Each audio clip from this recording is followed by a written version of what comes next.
Today I just want to talk a little bit about clothing. It's a really complex subject.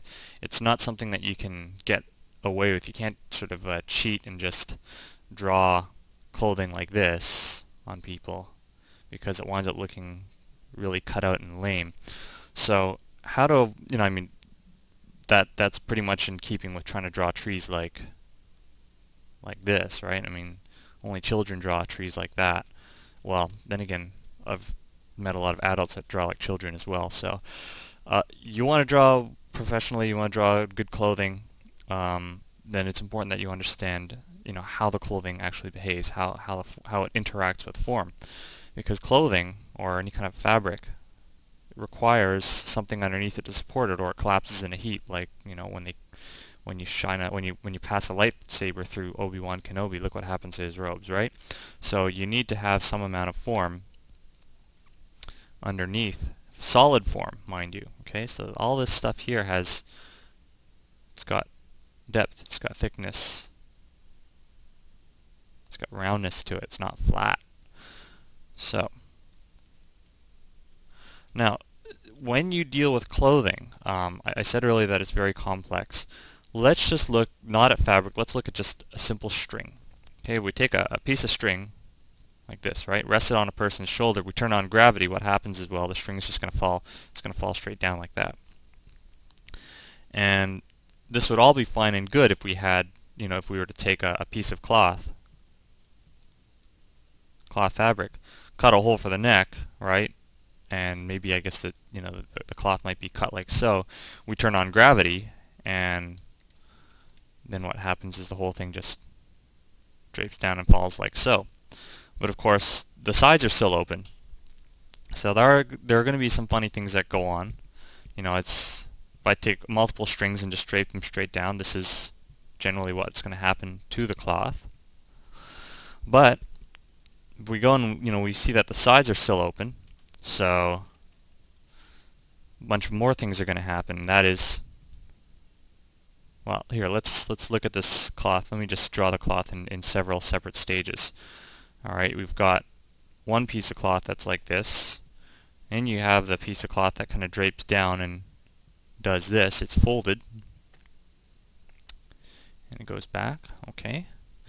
Then we have to somehow stitch this with this, right? These got to join together. This is a seam line right here. That's another seam line. And on top of that, you got to leave a hole for the cloth, for the arm to stick out. So in the end, the clothing still has to be cut like that. If we unwrap this, we get, well, that's where the neck hole is. We wind up with something like this. This is what happens to the garment. So you see that fabric has to be tailored to fit. It has to be, you have to cut it out in a certain way. You got to stitch it in a certain way. You got to make some parts longer, some parts shorter. You see these edges, that's that edge seam right there. That's a corresponding edge seam. And those are the folds on the top here and bottom. So an important thing to understand in clothing is to understand how it is tailored. And to do that, you have to figure out how does the fabric lie? How does it drop? You have to think, if you ever see a tailor, they take a measuring tape. They take this flexible measuring tape, and they take waist measurements. They take measurements that go over the shoulder. They have all these different measurements that they take so that they can find how long to make this fabric going widthwise. What's the distance from here all the way down there? How long is that going to be? Just so they can cut the clothing so it will fit properly. So this is this is just dealing with cloth topology. Topology being topology is the branch of mathematics that deals with connectedness, geometric connectedness, how things are connected together. So anytime you deal with fabric, something like this, you have to if I was to make, let's say, a cloth donut, then let's see, you've got yourself a cylinder, yeah, right? It's kind of a cylinder that's turned in the middle, except the problem is that the interior diameter is less than the exterior diameter. So how would you make something like this out of fabric? Well, we can take a smaller slice, right? We can take a smaller slice of this tube like so. So we'll wind up with a tube. It's not a perfect cylinder, but it's kind of longer. It's you see the length at the far end is actually shorter than the length at the near end, right? This is the interior side, and that's the exterior side. So I've just taken this segment out and I've stood it on one end, and you can see how, you know, the cloth, if I unwrap this cloth, I'm going to get something like this, right? Where you've got the two narrow edges, and then you're going to have, you know, a long edge in top, and it's going to go like this. In fact, to make something like this, you might even have to cut this up into multiple pieces and stitch them together, you know, to make that sort of shape. So, you know, even if you wanted to make, let's say, a cloth cone, right? A cloth cone can't just be made up out of one piece of fabric. What you wind up having, well, it can't just be one. It's not going to be made out of one big rectangle. You'll have to create what are known as darts. Darts are, you know, sections taken out of the fabric. They cut this out. They cut that, and they cut that, and they'll cut that section out. And what that does is the remaining fabric here, that means now it's longer. This piece is longer than this piece. This piece is longer than that piece. That piece is longer than that piece. So what you get is an effect like this. All right, that's how a cloth cone would be made. So it's important that whenever you deal with fabric that you understand the form that's underneath and understand the measurements of the form and understand how the cloth is cut, how pieces of fabric are taken out to make certain areas shorter and make certain areas longer. This is the poor man's the understanding of tailoring. You know, it's you can have an entire job devoted to just figuring out how to cut cloth to make it lay on the fabric, you know, make it lay properly. So that's the first thing, is understanding the topology, the mathematics, the geometry of connectedness of your fabric. You know, if you wanted to make sleeves, sleeves are generally, you know, made up of cylinders of cloth which have a seam on them, right? They may have one or two seams. They may just be, you know, two rectangles which have been joined together, you know, at either seam. So, you know, that's what happens when you unwrap it. So, moving on, what happens to cloth when you drape it, or when you crush it? There are many different things that happens to cloth. So I want to talk about some of the different forces that can occur to cloth. If we take a cloth sheet like so, and you can fold cloth. You know, there's just a simple, you know, an axial fold. If we take an axis that is planar, you know, we can take a coplanar axis, and we can fold the cloth like so. This is the simplest and easiest to understand. It's just a coplanar axial fold.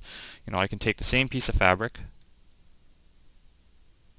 and I can take any coplanar axis there. Now what happens is the remainder of this section, right? If we take this cloth, we lay it on a table, that means that it folds along this axis. This line winds up dropping down here. This long line here drops down like so. We connect them. That is,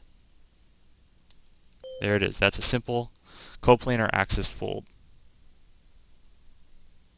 Easiest one to understand. Next, there's what I would call the surface normal or perpendicular torsional fold. So if we take, let's say, a strip of paper, all right, and we're going to perform a twist on it. Let's say you stick your finger here, right? We put this thing flat on the table. We're looking straight down on this piece of cloth, which is pinned on the table with your fingertip right here, and you take this side and you shove it down, and you take the other side and you crush it up. What happens, right? So what you get is something like this. Now, what happens in between? Well, To take all this, it doesn't just do that, because the entire length of the cloth, the entire length of this fabric, right, it has to go somewhere. It doesn't just suddenly disappear. We're overriding the laws of conservation of matter here, or mass. So what happens is, well, I guess maybe this goes in somewhat, and this is going to go in somewhat, and then it's going to double over and fold. So this is what you get. Something, and let's see, hang on, what else? So that goes up there, that goes there, that folds back like so, and that means that one of these is going to be in front. So I'm going to just shade this to make it absolutely clear what is happening. Right, and let me just eliminate that line. Whoops. You see, you're going to get all sorts of funny topological oddities if you're not careful. Ah, okay, there we go. That's what we get. So, some of that stuff is hidden behind. You don't get to see that if it folds like that. If we look at the cross section of, this fabric, you're going to find that some of it's going to go up and some of it's going to go across. This is what you get, right? Some of that fabric has flapped over. So if I flip this the other way, let's draw the same thing.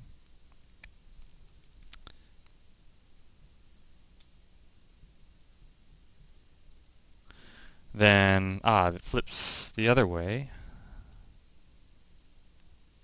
then we're going to get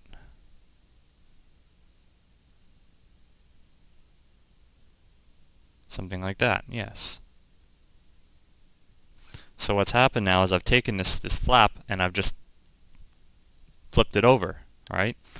This cloth flap can flap over one way or it can flap over the other way. And yeah, that's pretty much how it works. It's like if you look at the underside, you're still going to see pretty much the same thing. So it's important to understand which way the flap goes. Is it flapping over, to one side, or does it flap to the other side? You'll find that anytime you take cloth and you shove it into itself equally, then you'll get something like that.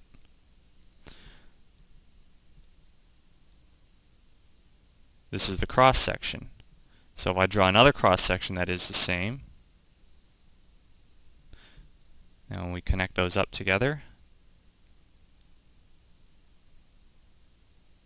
this is what you get.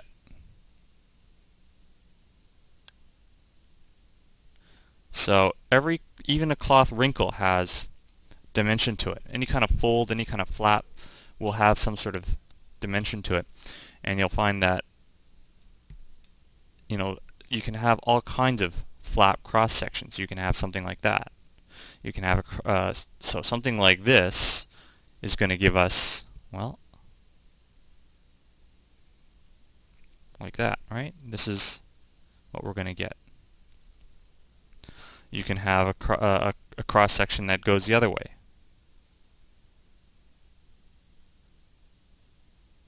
Ooh.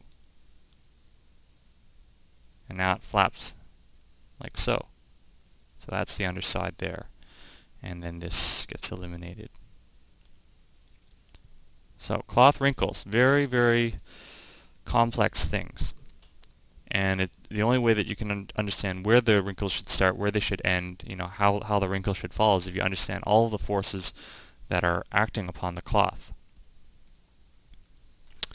So, let's say let's take a cylindrical sleeve. Okay. So, and inside the cylinder would be, I'm going to just take a wooden pole and stick that through instead of an arm. So we have ourselves a wooden pole, a piece of cylindrical cloth, and now I'm going to apply some pressure. Roll up that sleeve. We're just going to, well, not even roll it up, I'm just going to shove it up. So what happens, let's draw the pole again so we can see what's going on. Now the bottom end is going to stay more or less circular. We move that up. top end, I'm going to leave that alone. And all this fabric has to go somewhere.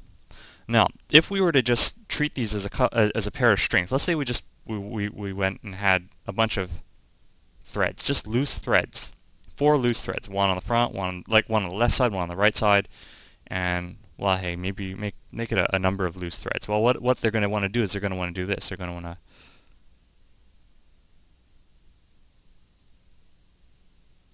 this is what these threads are going to do. Pretty simple. But if we put gravity into the mix, then what's going to happen is you're going to get a bias on the flap. Alright, so it's going to want to flap down like that.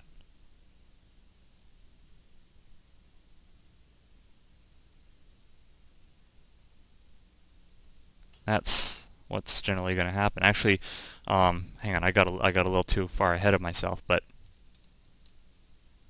there, that's what's going to happen. A thread, when you apply the thread, gravity to these threads, they're just going to want to flop straight down.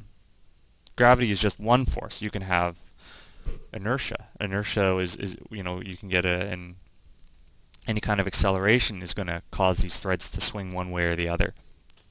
Now, of course, fabric is not just made up of a bunch of threads. Usually what it is it's a mesh of threads.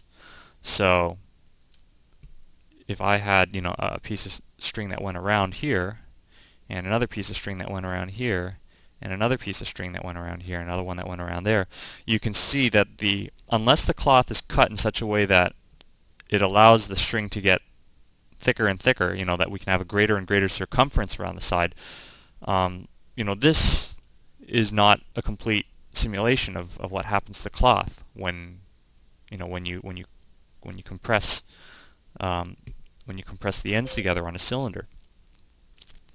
So what happens then is,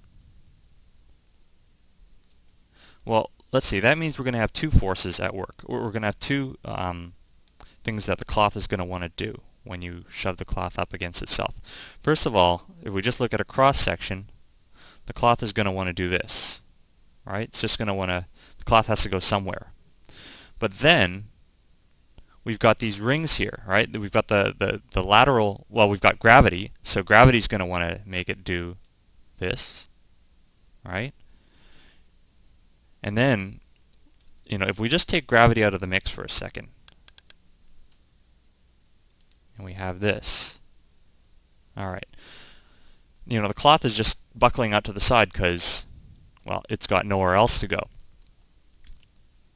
But then you've got these extra rings that go around the side, and they're going to want to keep the cloth diameter. They want to keep the cloth diameter to the same as the top and the bottom. So the only way to preserve this kind of thing is your fabric is going to want to do something like this.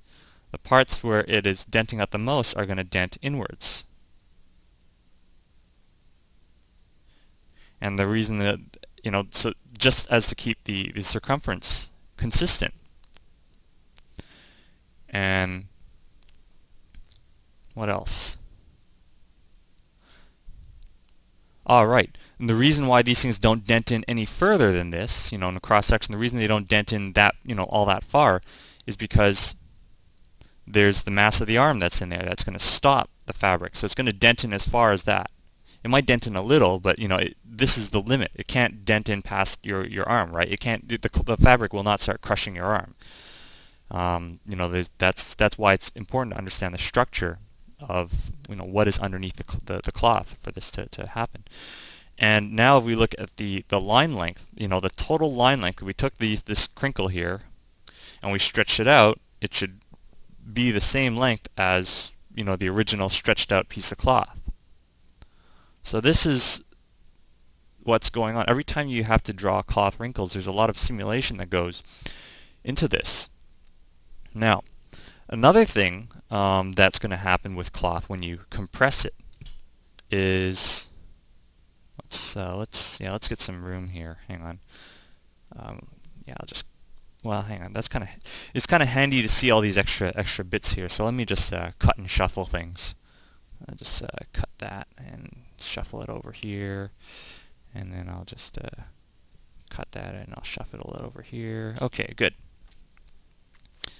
Now, understanding that we've got these cloth rings, right?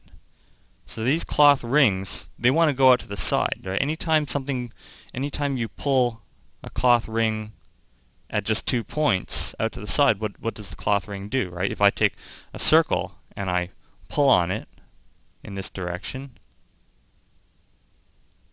it's going to eventually turn into an oval and eventually into a line, right? It means that the total length for a round trip, this length here, twice this length is going to be the same thing as this entire circumference here. But with that arm in the middle, your fabric is only going to be able to do something like this. Bump around the arm and do that. That's just one cross section, right? Arms in the middle, preventing the cloth from completely collapsing. And as a result, what you get, well, let's just put on a new frame. All right, and close that up. So you get something very peculiar. It's going to be kind of tough to draw this, but let's just say we have this cylinder here, right? Then there's a central axis that goes straight through that. I'm going to draw only 2 of these compression folds.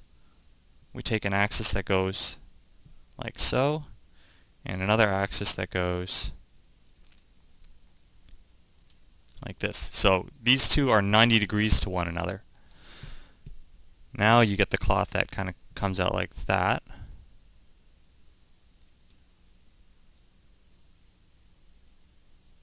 So now you can see that there's kind of this open flat plane here.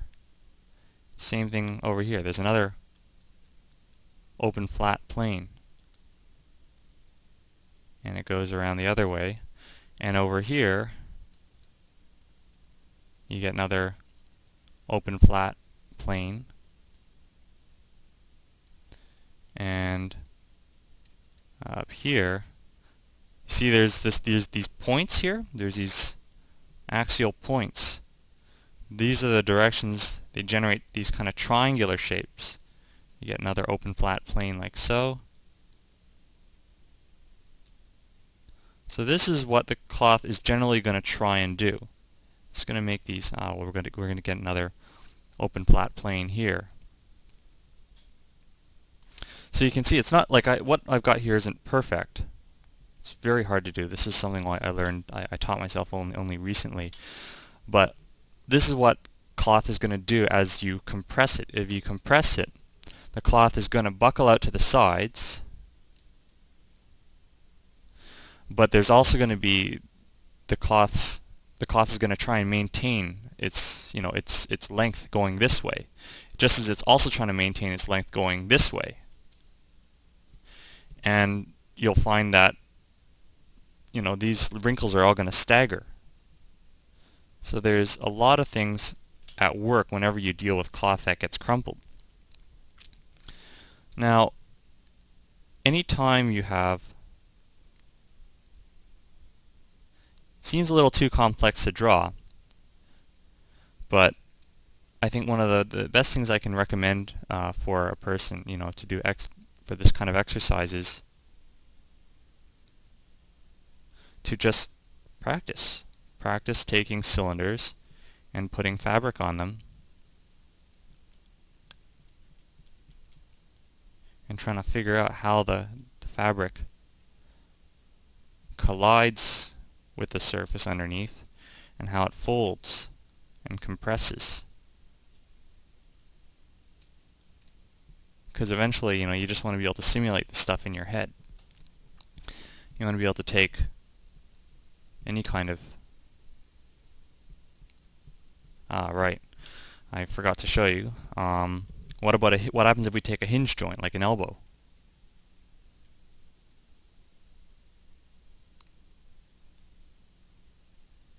So we do something like this on an elbow. Well, it's the same deal as that. If we take a piece of flat cloth like so, right, now we're going to get the same deal. We're going to get that torsional folding. So this is what happens. Oops. Wow. It's really tough to figure this stuff out. Okay. So we get an overlap like so.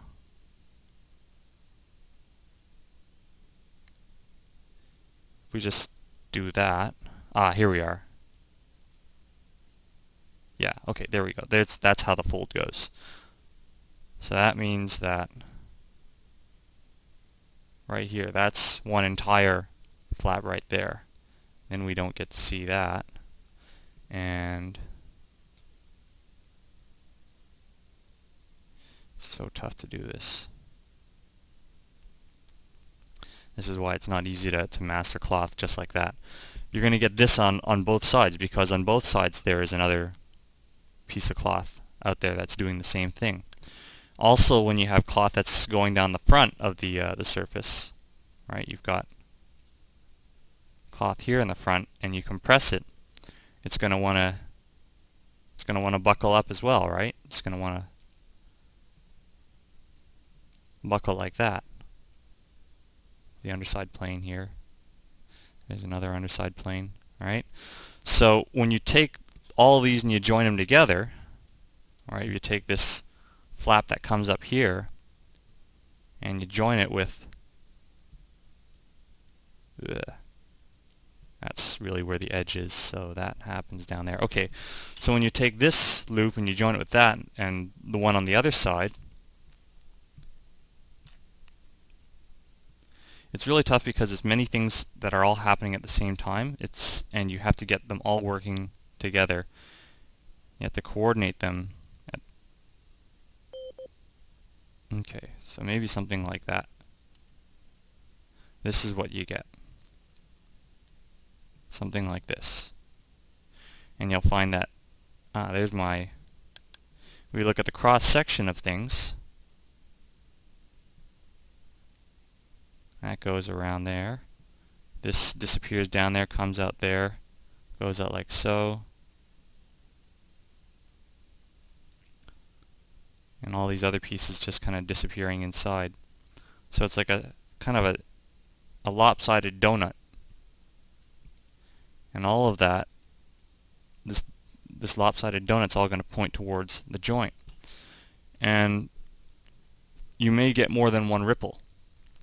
You may get multiple ripples, again, because of this principle of, right, taking something like this, you may get multiple ripples where it does that.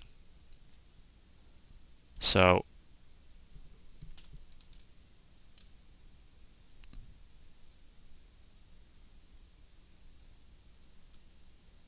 taking just, a straight form like that may give you a cross section where it may ripple once, collide against the form, ripple a second time, collide against the form, maybe even buckle a third time, but gradually, and do something like that. So now I can go and I can take this cross section, and there's that elbow, right? So I have to go up, back to the elbow. Oops, actually no, this one I'll leave alone, but this one here. There. Now I can put a bit of shading in there just to show that it's gone inside. And now the fabric, well, if we put fabric seams on this, you can see how it's a very volumetric and dimensional subject. Even up here there may be a bit of buckling. Whoops, hang on, I think I got those ones wrong.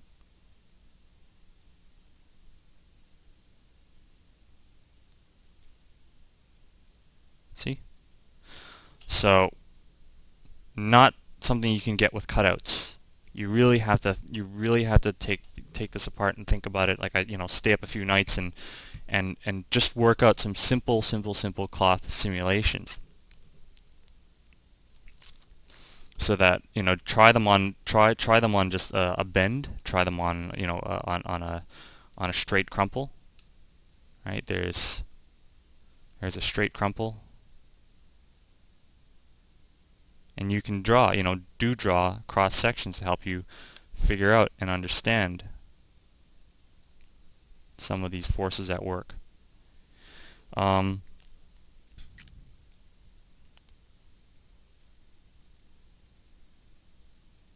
yeah.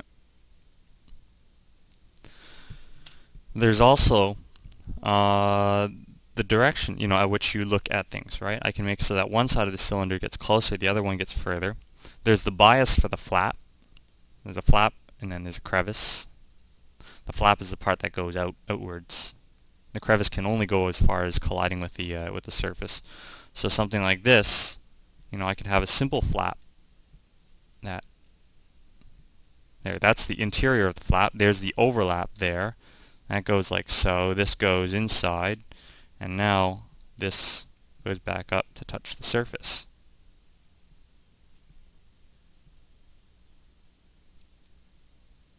Right, so these all wrap around and come out like that. So now we're looking at the underside of the flap. I guess if you wanted to, you could say that a flap, if a flap had a bias towards gravity, you could say that this, looking up, this is the underside of the flap, and that's the top of the flap. That is if this flap actually had any bias to it, had a gravitational bias or an inertial bias. You can also take the same shape and draw it from the other side. What happens if we were to look at this flap from the other side? Okay, so now it hugs down tight, comes out wide, and does something like this. And then you have your form that goes like that, because the form is just going straight through. Now if we look at the lines that are generated, there, that goes up, that goes around. So there, this is looking, from an overhead view of the same flap. And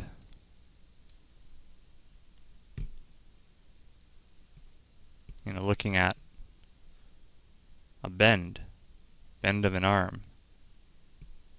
So there's the elbow, something like that.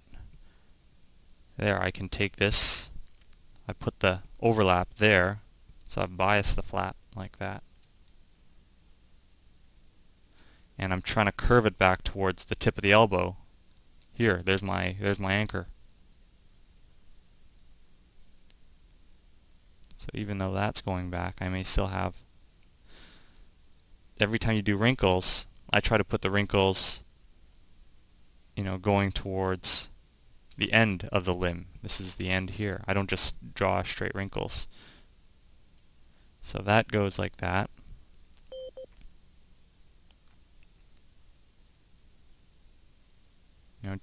Practice by drawing your lines over top of things. I've got this twisting now. Think of it as not so much as fabric, but think of it as a coarse mesh of strings. Not mess, sorry, mesh. Try and think, how are those strings pulling on one another to make these forms?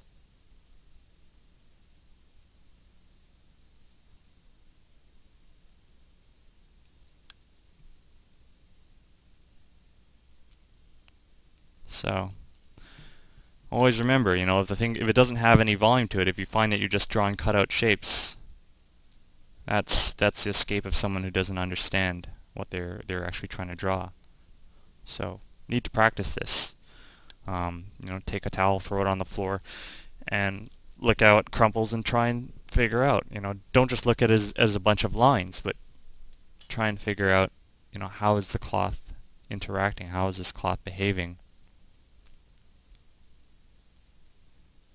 Okay, so anyway, get to it. There's your assignment.